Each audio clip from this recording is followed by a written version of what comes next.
ټي ټي پی په 13 نومبر میاشت کې نږدې 500 پاکستاني پوځیانو ته مرګ ژوبله اړولې ده. بشپړ جزئیات همدلته وګورئ او انعکاس میډیا چینل سبسکرایب کړئ.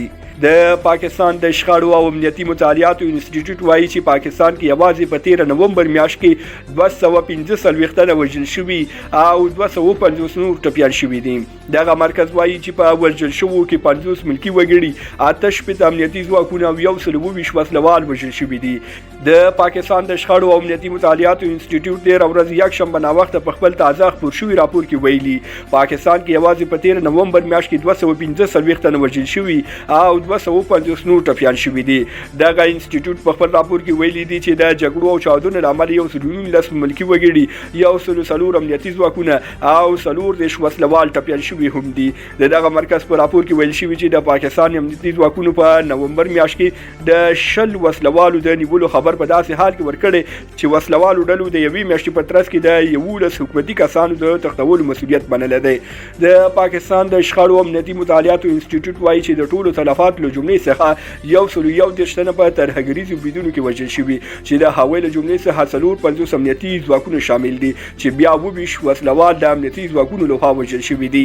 راپور زیاتوي چې په دغو ترهګریزو بریدونو کې 220 کسان ټپیان شوي چې 119 ملکیان، 15 امنیتي ځواکونه او 6 وسلوال دي. د پاکستان د شخړو او امنیتي مطالعاتو انسټیټیوټ وړاندې وایي چې پاکستان کې د وسلوالو په فعالیتونو کې زیاتوالی راغلی او په خبره یې چې په اکتوبر میاشت کې 88 بریدونه شوي وو، په داسې حال کې چې په نومبر کې شمیر 1 ته لوړ شوی دی.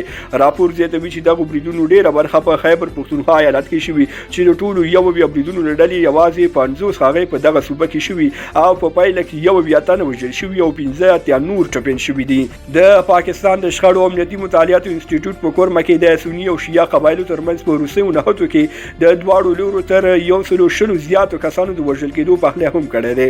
د پاکستان د شخړو امنیتي مطالعاتو انسټیټیوټ زیاتوي چې د 2023 کال په لومړیو 11 میاشتو کې وسلوالو د زرو شاوخوا بریدونه کړي چې په 2023 کال کې د بریدونو شمیر 615 ښودل شوی و او دا ښایي چې پاکستان د امنیتي ننګونو تر ټولو ترنګلي وضعیت تجربه کوي.